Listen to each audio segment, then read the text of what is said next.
Welcome to the Market Hub podcast, with the show built for entrepreneurs, vendors, and organizers who are serious about growing. Today's guest manages one of the most extraordinary event venues in the entire state of Idaho, a territorial prison that opened in 1872 and closed in 1973, and now one of only four of its kind to open to the public anywhere in the country. She built the Idaho Penitentiary's events program from the ground up and is the site's first ever event coordinator, turning a site of dark history into a destination for art shows, film, festivals, weddings. Is that true? Weddings? Yeah, yeah. Oh, wild. And one of the Treasure Valley's most beloved Halloween traditions. Alexandra Polidor, help me with your name. Polidori. Polidori. Alexandra Yeah. Polidori, welcome to the Market Hub. Thank you. I'm happy to be here. That was a great introduction and spot on. Awesome. Very good. Yeah. AI was very helpful in that one. I love it. I love it. It's like, honestly, if you want to know about somebody now, just plug it in AI. Who is this person? It's Yeah. shocking. It's Which is a shocking how little much. scary, but the internet has been around for a while. Right, Yeah. right. It's scraping everything all the way back to your MySpace page and Oh my telling you who you goodness. are. Ugh. So, Alexandra, if you could tell me how you became the first ever events coordinator at the old Idaho Penitentiary and what it looked like to build that program from nothing. Yeah, well, it's Old Idaho Penitentiary, so you don't have to Penitentiary. pronounce the penitentiary. All right, we're going to But cut that part. okay, The old Idaho Penitentiary. perfect. I Yes. said, okay, good. Yeah, so when I originally I was out in the events world for breweries here in Boise. I was working for Bear Island Brewing, doing their marketing and events, and Beth, the owner, is a good friend of mine. And it was during that time that she said, "Events needs to be the things that you do. You are very good at this. I love talking to people. I love, organizing with people and building community." And so it was during that time, about 4 years ago, I was just looking on LinkedIn, looking around, seeing what kind of jobs for events you could have. And the old Idaho Penitentiary was on, I think it was on Indeed, and I saw it and I jumped on it. I love the old Idaho Penitentiary. I did my fourth grade tour here when I was a kid, and I remembered the history so well and remembered that experience of walking in here into this museum, but it's a prison, and it was just the coolest experience as a kid. And so when I saw that job posting, I obviously applied for it and got it. It was pretty incredible. There was never an events coordinator position here at the Old Idaho Penitentiary. It was three people working on events. It was the historic sites administrator, the education coordinator, and the visitor services coordinator. And so that was, a three-person job put into one when I started. And it's not only events like where we bring in the public, but we also rent out the site. So we rent it out for corporate parties, for weddings, like you said. We've done like sorority dances before. We allow photo permits and private paranormal investigations. And so it was a very large program to start and become kind of the owner of. And it's been a blast since I've started, and I've loved every single second of it. It has been incredible. That sounds like a one in a million job find on Indeed. Um, Yeah, it was. It was. probably not what you ever expected to find, and that's so fun about job searching online. You just don't know. You don't know. People limit themselves, and you really shouldn't, because you could land somewhere really cool that'll open up your broaden your horizons. And it sounds like you're a good fit for it. So, what was Thank you. the first event that you ever put on, and what Oh did you learn from man. that? I think I started in May of 2022, May 7th, and May 24th, we had our first Dennis the Cat Day.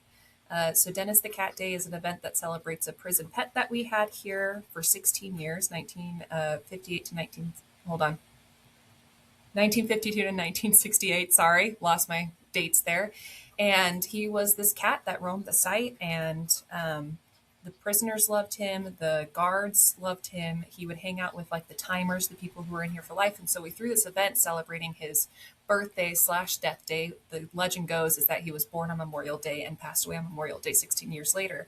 And I didn't really, when I came in, I'd only been in there for 3 weeks, and so I didn't really plan any of the event, but getting to watch how events were planned and to see the community coming together to love this little animal, this historic animal that would have been, what, 70 years old at the time, was an experience for me that I just thought, I can't wait to continue doing this. I can't wait to continue bringing joy and education to people and getting them into this very cool site, something that I have such passion for, getting people to experience it. So it was a whirlwind of a first event, but it was really good. It was supposed to be sunny that day and beautiful weather, and it ended up getting rained out, and we had to make backup plans. And it taught me, like, oh, I need to be prepared for whatever is going to happen when events arise. So, yeah, it was a fun experience. I always say, like, you're kind of living in that inception world where you have to think of every single path that's going to happen and bring it into one moment and figure out what you're going to do. Because you have to be prepared for anything, especially here in Idaho, knowing how our weather is.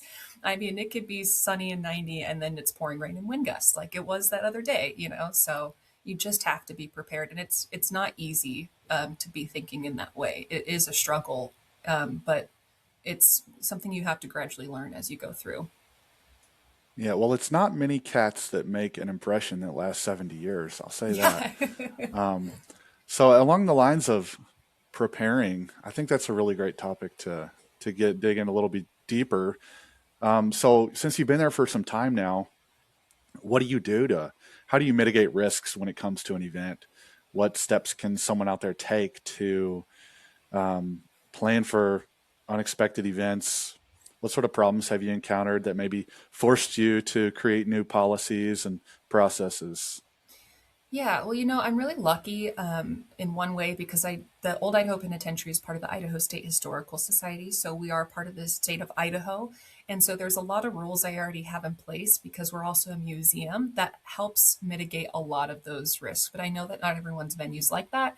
A lot of people are putting on markets, in a park or something like that, and so it's the best way that I plan is I do a lot of my events with design thinking, which is thinking of the guests, thinking of, like, it's a human centric thinking when you do it about designs. From the moment someone walks into that door, what are they going to experience and what could go wrong that they could experience? What could they not like? Or what could the weather be like? Or anything like that. I really try to take my approach with thinking of the person who's attending the event and my staff involved. Do they know exactly what they need to do? Am I prepared well enough for that? Do I have a task list for them, or have I given them all the information that they need to know? Have we posted all the information that we need to know for our guests to see? And do my vendors know where they're going? Do they know what to expect? And so it's really taking all of these different aspects and making sure that as the event organizer that you are prepared to lead everyone. You're leading the guests, you're leading your staff, and you're leading the vendors. And if you don't have that voice to lead or that authority or confidence, that's when it really you don't feel prepared for what could happen. But if you know what's happening and you know that the people around you know, you're prepared. And no matter what happens, then you have the confidence and the people behind you to go with the flow.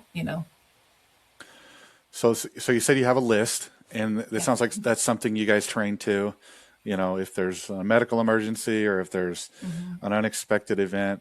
So, for other organizers out there, just starting with something as simple as creating a list of what could go wrong and what you're going to do if it does, Oh, um, yeah. be a fantastic first step for people. Yeah, Thank you absolutely. for thank you for sharing all that.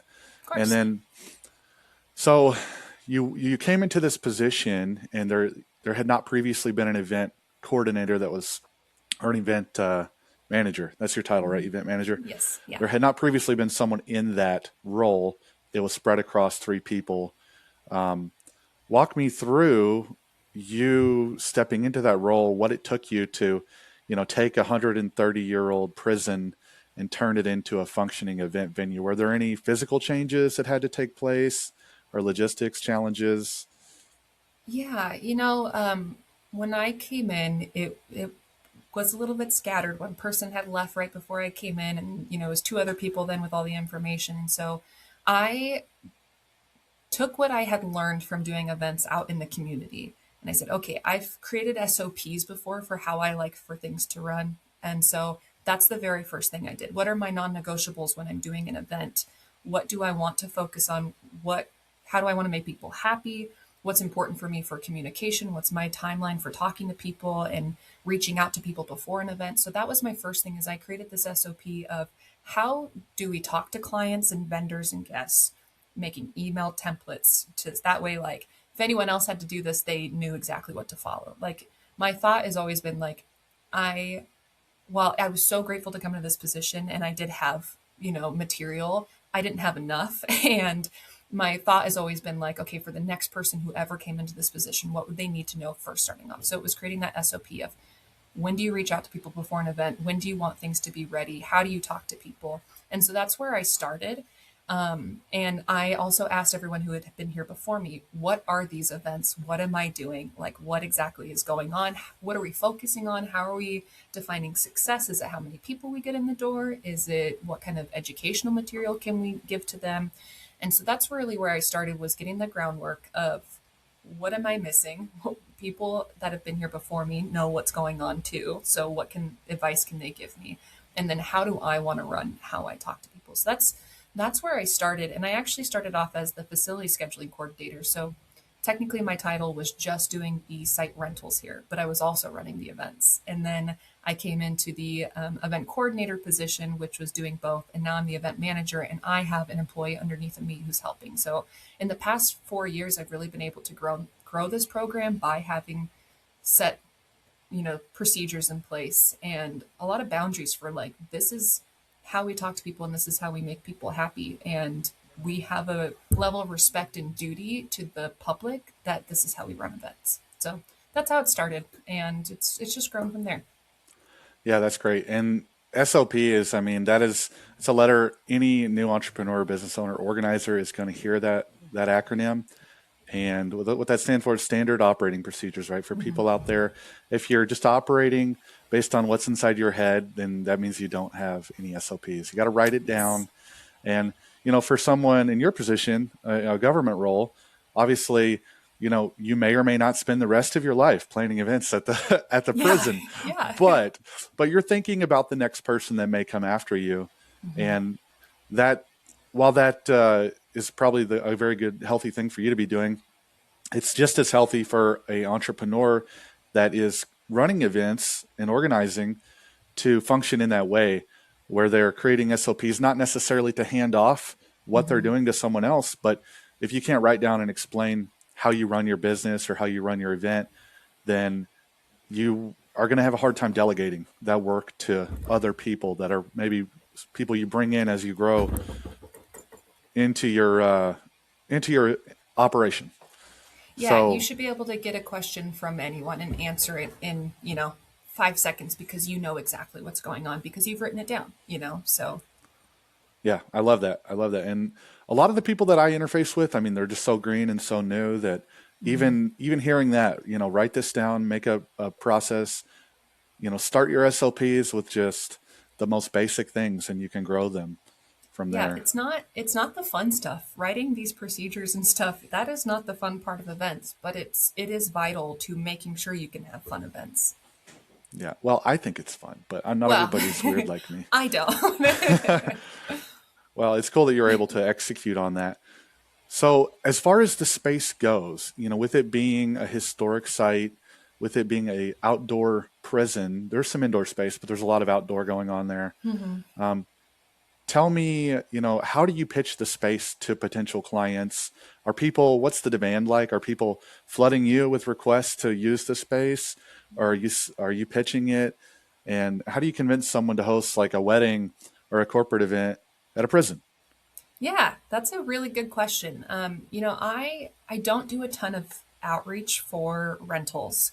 It is just because of the location and the history and the architecture of the site. People love coming here.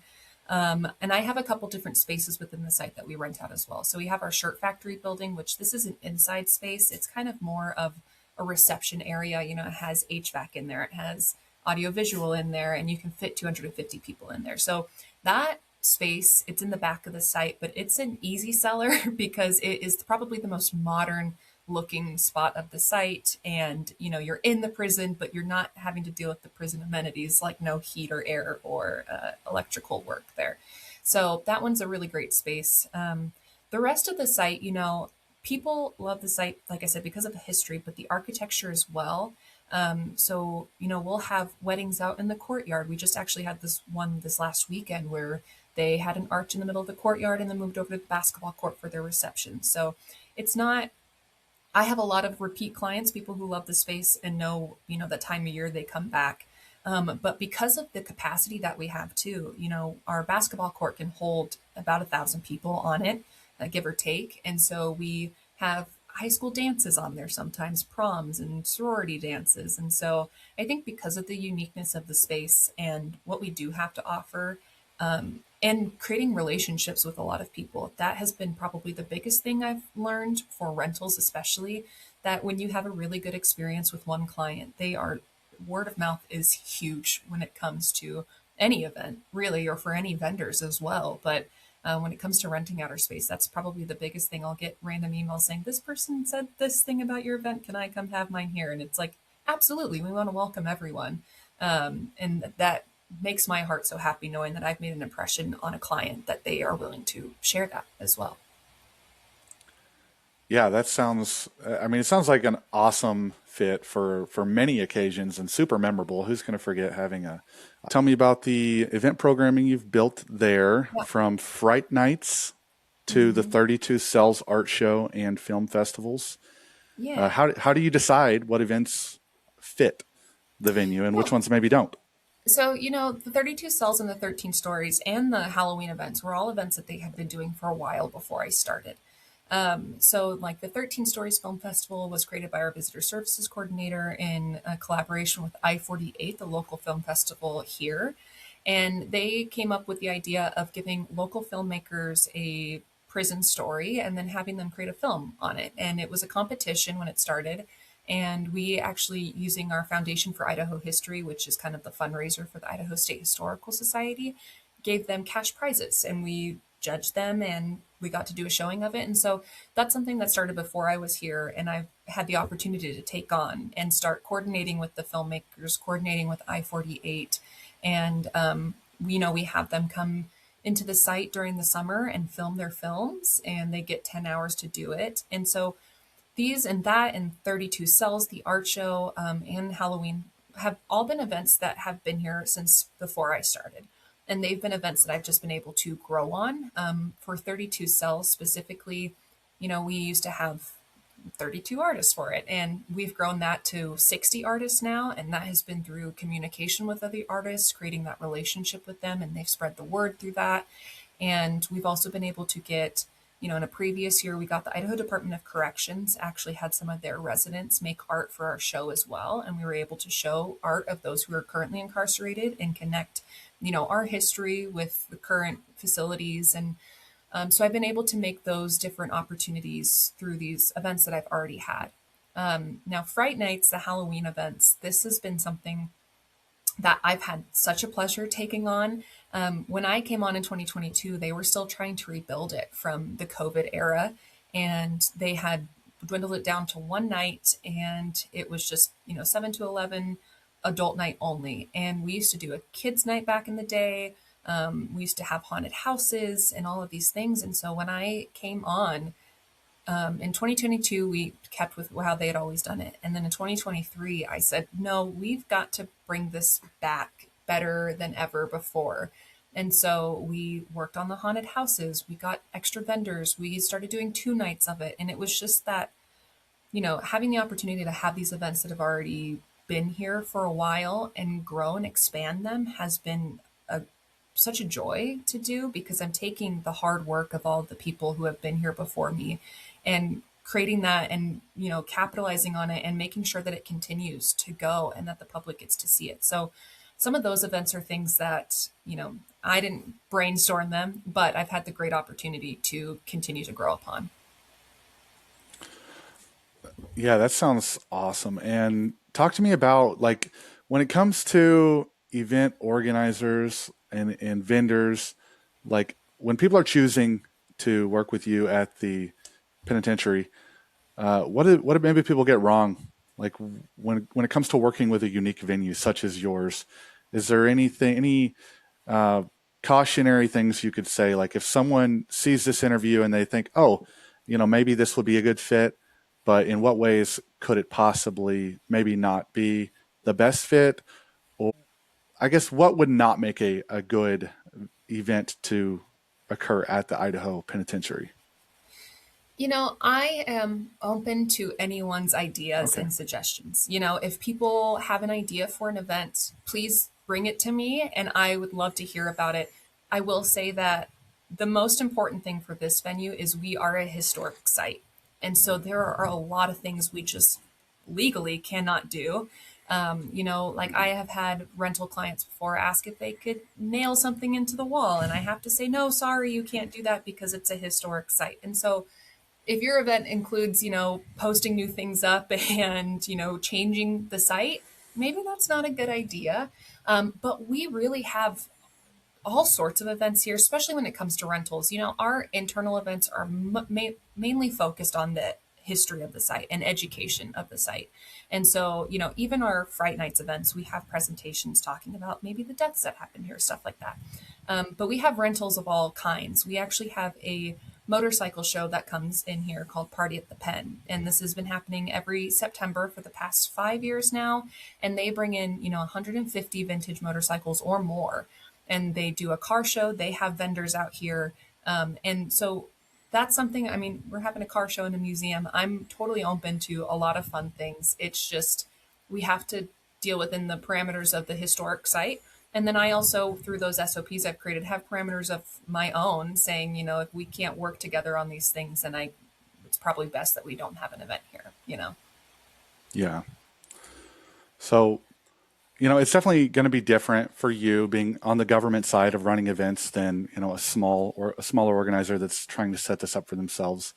But, Hmm. and I think the challenge to you is that usually people equate government facility with like not the most exciting. Now, how do Yeah, you how do you razzle dazzle when it's the government building? You know, I mean, but yeah, obviously absolutely. your situation is very different than people setting up farmers markets or whatnot. But I don't like you have such a built-in cool factor with the fact that it's a prison. Like, what else do you really have to do?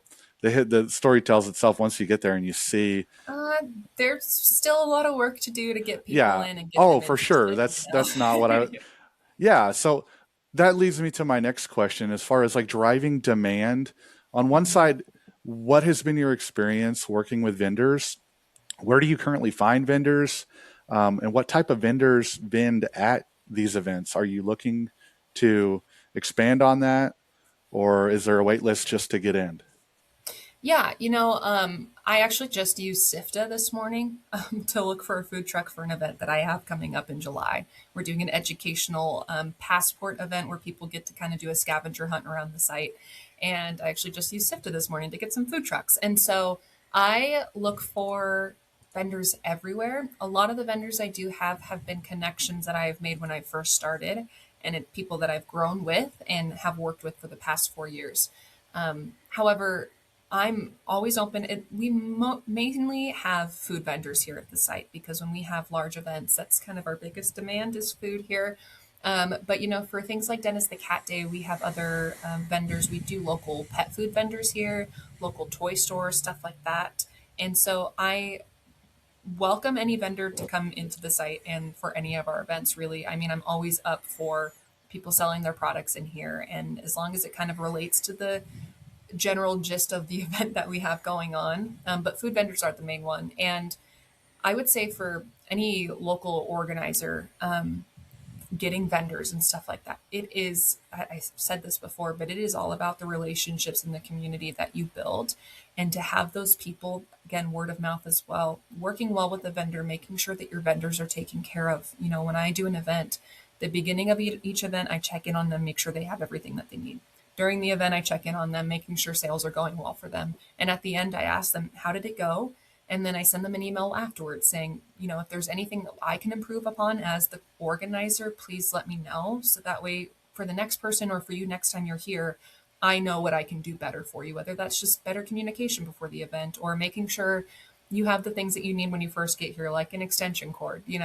I the checking in with people and making sure that you're very open and communicative and welcoming feedback. If something goes wrong at your event and your vendors aren't happy, being open to that feedback and saying, yes, I can do better next time. And especially like honesty, if you are anticipating this amount of people at an event, don't tell your vendors you're going to have way more than you're ever going to have before. I love thinking like that, but you want to make sure that your vendors have the sales that they think they're going to have. And so being very honest about what you think your event will bring in is an important part of it too. That's a fantastic point you're making about how you follow up with your vendors. That's really awesome to hear that you do that. I feel like a lot of vendors that do like farmers markets and community events, they don't get that level of communication from the organizer. So I think Yeah. a lot of people could really learn from that. Is that part of your SOPs, how you follow up? Do you have a procedure for like, here's what I do every time after an event? Do I reach out via email? Are there any sort of surveys that you send out, or is there more of just a conversation? Yeah, I send out surveys to all of our attendees at the event because I like to see that, especially when we do pre-sale tickets. They have their email in there, so I do that for attendees. For our vendors, it's mostly just an email or a call. Again, I check in with them before the event even ends and ask them how they're doing. And even if I don't sense any like, something went wrong, I still reach out to them and I say, just checking in again, making sure your sales went well. And, I had a template when I first started of like, this is how I'm going to talk to every single person. I'm going to send them this email template.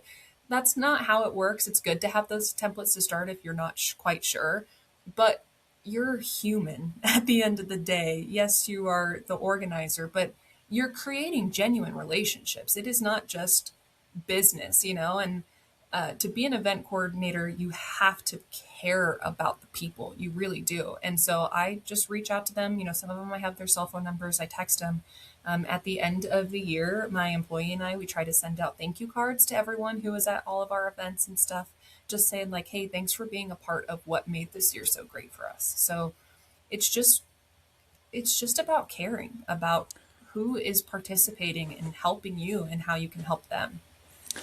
100%. I love that, and I think organizers out there need to take some notes because I think that's what's missing from a lot of the community events is that level of caring.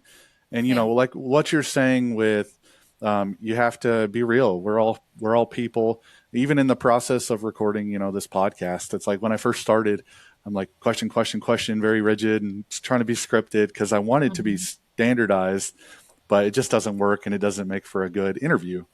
So Yeah. while I have my questions, I frequently we go off on a better path, such as that one, because and that's why it's so important. And I'm excited about interviewing organizers and vendors and maybe even venues, which you're both. Yeah. You have the advantage of being both. I hadn't even really planned on interviewing just a venue, but we Hmm. found you, so fantastic. Yeah. Hey, Um, thanks. so yeah, so that's super important. And then with vendors, I have a question for Hmm. you with vending and farmers markets and community markets because there's a lot of markets happening across the Treasure Valley. We just Yeah. loaded up our application with a pretty in-depth list of what's happening. So if people want to Hmm. go there and take a look, check it out. I'll plug myself a little bit, opdolow.com. But with that in mind, I'm like, wow, is anybody doing a market event at the penitentiary? Is that something you guys would be open to? That's like, or does it need to have like a central theme? Like it needs to be No, an art show. I'm open to, like I said, I'm open to anything. Yeah. That's not something that I've thought of yet, or not that I Hmm. haven't thought of, but haven't put into place yet. Um, Mostly because I've been so focused on making sure all of the current events that we do have are bolstered up and that they are, good foundations for what we have going on. I try to do one internal event a month starting in March to October that deals with the history of the site. So making sure that we have those events in place and that we are providing the public with the education of the site first. That is the most important thing to me. That's the history nerd in me and the state entity in me as well. But I am completely open to markets. And, if there's some vendors out there that think that they a market or have other vendors that would be really interested in a market here at the penitentiary, please let me know. It's just not something that I've put into our calendar yet. But it's always something I can organize. It's sounds like fun to me. I love going to different markets around the Treasure Valley. So I might as well maybe you're kind of convincing me that maybe I should do a market here.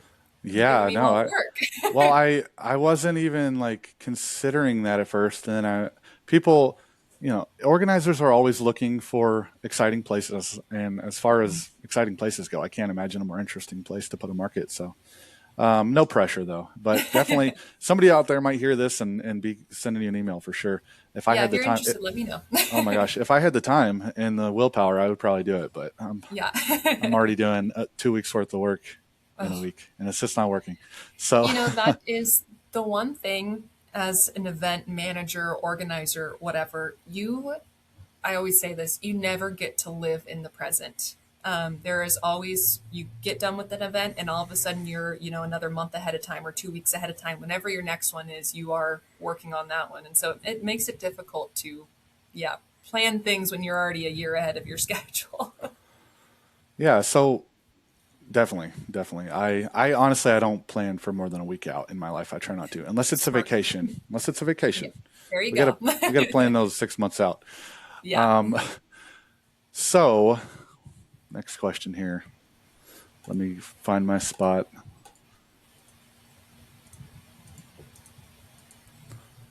Okay, yes. So for your venue there, maybe some transparency with like pricing. How do you guys, if so you do rentals, you rent out the space. So if someone Mhm. was wanting to set up a market there, would they be inquiring about renting the space, or would that be some sort of partnership with you guys? How do you structure your different tiers of using a space that's also a government facility? Yeah.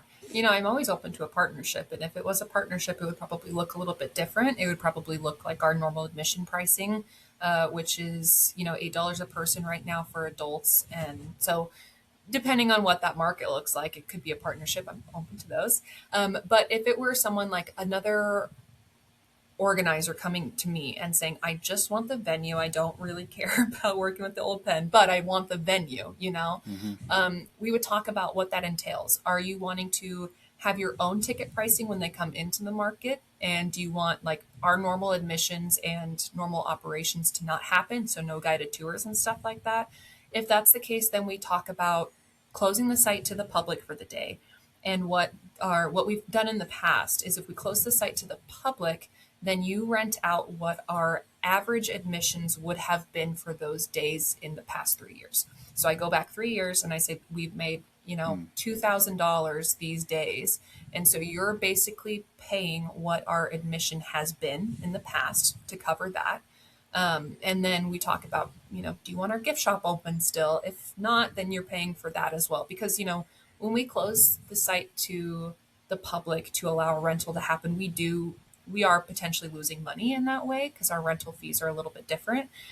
We definitely have some of the lowest in the valley for renting out a site for any public or private parties. So we try to make up that by, paying for the admissions that way. Now, if it's just you want to work together and rent out a part of the site for something, we have separate pricing for those. So, like the whole site, if you want to rent out the main yards and grounds as a whole, it's $450 an hour. And then if you want to rent out the shirt factory, it's a different price. And so, still very cheap pricing for considering you're getting a whole historic prison. But it depends on what the event is and how we work out that pricing. Okay. Okay, very cool. Yeah, it sounds like a partnership and that relationship would be the thing to do. Yeah. Build that Yeah. out, make those connections, and Mhm. definitely, I mean, that could be a really cool thing. I'm sitting here thinking about it more and more like market in the prison. Yes, Yeah. It that could be sounds really like fun. cool. Hmm. All right. So, moving forward with your operations, what are some of the big events you guys might have coming up this summer that people should be looking out for? Yeah, you can tell by the sigh, it's a lot. I'm tired. So in July, we have a Passport to the Pen event, which this is a family friendly event, July 18th from 10 a.m. to 5 p.m. And this is an educational event where kids and families can come in and basically they get a little pen passport and they have to travel from building to building, learn about the building, and then do an activity related to that building as well. So we have some like competition type games, we have some art type games. They have to complete the activity to get their stamp on their passport. So that's going to be a really fun, family friendly event. We don't have a ton of those.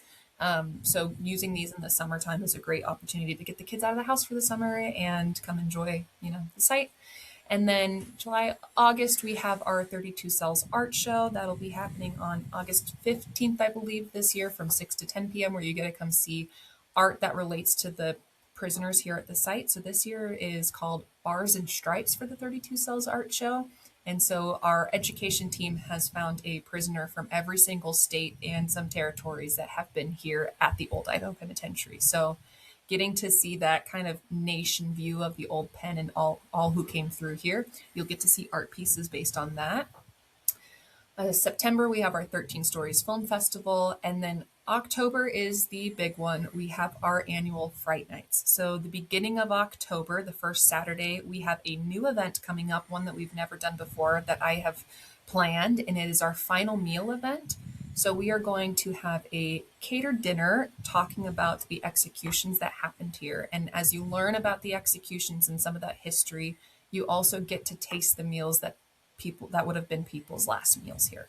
So it's kind of a bit of a more morbid event, but I think it's a good way to start off our Halloween events. It's a little bit of a higher end event for us, having that seated dinner here, but I think it'll be such a immersive learning experience to learn about some of the darker side of the history here, but also participate in some of that as well. And then we have our Sleepless in Stripes event, which is our overnight event here at the Pen. People actually get to spend the night in the prison in Four House. That'll be the second Saturday in October. It is a 13-hour prison experience. So you come in, you get booked as a prisoner here. You get to spend the night doing activities with our staff. You get dinner, and then you get to spend the night in the cell. And then we have our behind the scenes tours the third Saturday in October, which you get to see all the behind the scenes areas of the site. And then the 29th, 30th, and 31st of October, we have our annual Fright Nights. So we have a family night one of the nights, and then the other two nights are probably going to be adult nights. I haven't completely worked out all the details for that, but we have our haunted houses experience. We have two haunted houses, and then one of the nights we're going to have a fully haunted site as well. So everywhere you turn, there is going to be scares and spooky stuff around. So I think it's a busy year, but it's a fun experience. Yeah, no, that's super exciting, and I can't even imagine staying the night there. That would be creepy, but Yeah, I've probably had that's to probably do what it people are once with after. everyone. It's pretty scary. Yeah, you should just do block off hours where people can sign up to be the only one at the prison and have to walk through. I would That love that, but we have to have a I know staff member there with that's them. not realistic. Yeah, but Yeah. that would be terrifying. Um, Yeah. But yeah, we have all of those events that are coming up. Those are our big events. And then we're always renting out the site. The only month we don't rent it out in is October because of how busy we are with our Halloween events. So okay. Yeah, no, I just love the direction this conversation has gone, and I think it's really going to inspire. It's inspiring me that people that run events and organizers, like, you can level it up. You know, you guys are operating at a very high level with all these, you know, high quality themed events, tons of community involvement, and I really think that organizers need to step it up. They don't have to just be the farmers market. They can really level up and provide more experiences, which I think is what the community is wanting and needing. And there's just a ton of demand for it. So thank you for giving me ideas. I love it. yeah, And of course. And I it's very easy for me to say, well, yeah, do that because I have a themed place. It comes with the site, but it can be very difficult for other organizers when you're just trying to think of what event would excite the public to to come up with that. And so I recommend going to other community events, seeing what the feedback is as a guest and as an attendee, feeling the feelings that you're supposed to feel at those events and seeing what you liked and what you didn't like. That'll help you so much. And when you start planning your own events, that's something that I'm really big on, is going to other events and not, talking crap about them or anything, but just genuinely thinking of that design thinking and from start to finish, what felt good and what can I do as an event organizer for my own events do better than this. And I'm always, if there's any event organizer listening to this and they want to talk about ideas for events or stuff, I'm always open to talk about that as well. I know I work primarily here at the Pen, but I'm love helping with events outside of my work as well. It's not just my job. It is my passion to do events and to talk to people and build communities. So if anyone's ever listening and they want to do that, I'm open for whatever. That is a super generous offer, and people would be fool not to take you up on that. Um, a little bit, we didn't dive into your background much. Could you maybe just touch on? You said you have this passion for events. What led you to looking for this career path? And then, Yeah. like, what did you do with events prior to working at the pen? Yeah, I didn't know I wanted to do events until I started doing them. Like I said, I was working with local breweries here in Boise and specifically Bear Island Brewing. I was helping her with a lot of her events. There was a run happening out in Eagle that with Catherine Albertsons and Aaron Butler Memorial that I was able to help run up this, they do this 5K every year, and I was able to help set that up and through Bear Island help pour the beer for there too and see what that event world looked like. And then I got to run events at the brewery with her as well, some of her specialized event for different beer releases and stuff. And I honestly, I'll say there was an event there that I ran, and it was her, I believe it was her anniversary or Spud Fest where they celebrate potato beer that they make.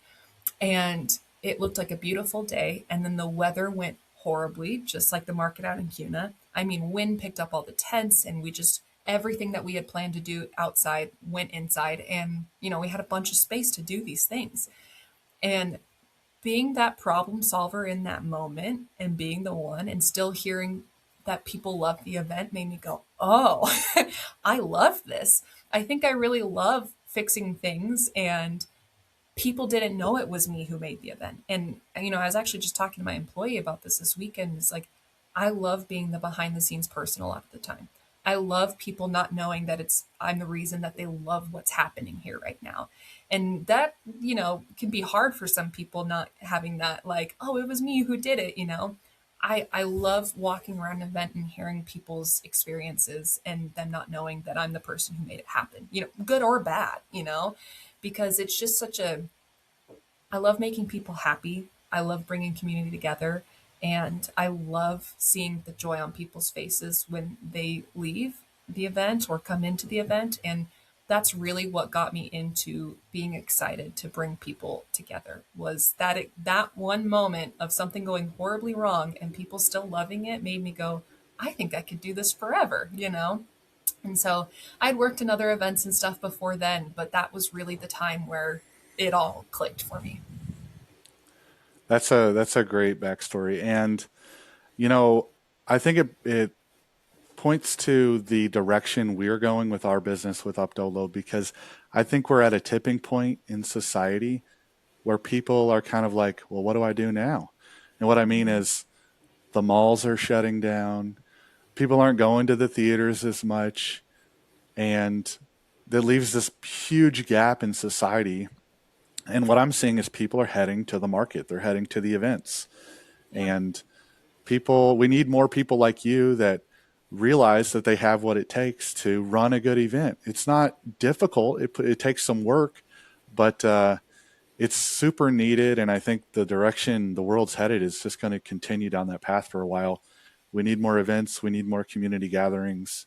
And Yeah. that's why I'm so passionate about it. And clearly you're passionate about it too. So thank you for doing what you do, Alexandra. And if people want to reach out to you directly, what's the best method to do so?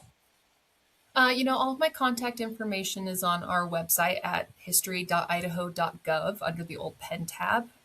You can also email me. I can say my email on here if you want me to, but that You're, works. yeah, you're welcome to share that. If Okay.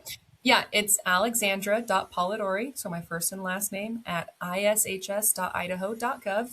Please reach out to me if you guys, want to talk about events or need advice or anything like that. And, the last thing I got to say when you were talking about community and stuff is like, I think people are so, like you said, so deeply craving these third spaces that are not at home or at work. I And love they are that term.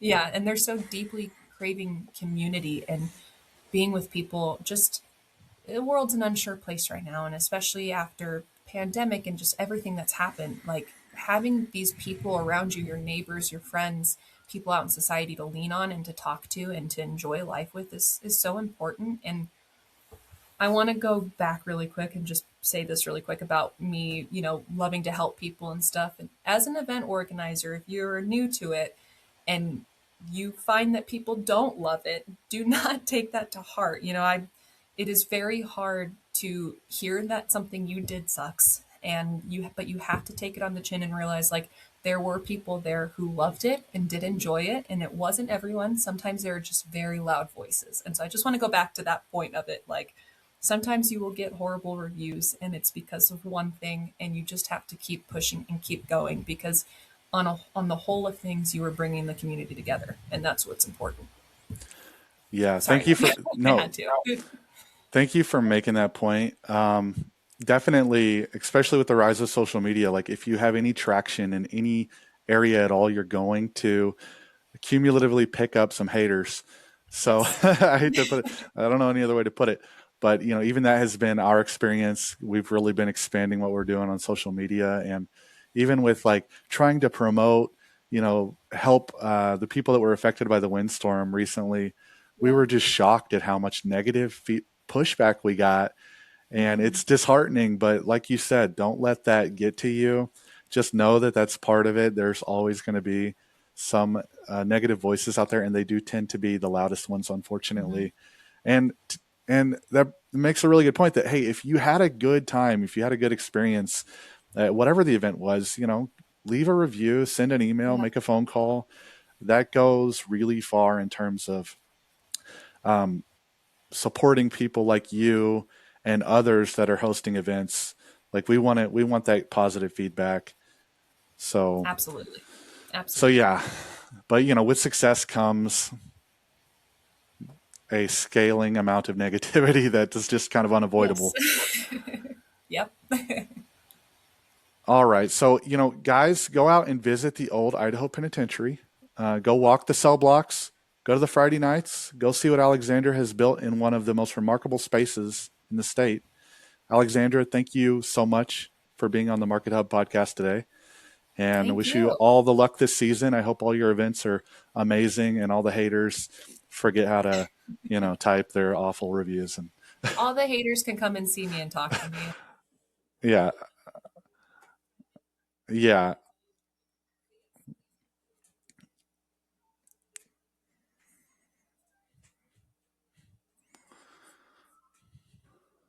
Well, thank you so much. Have a good day. Bye.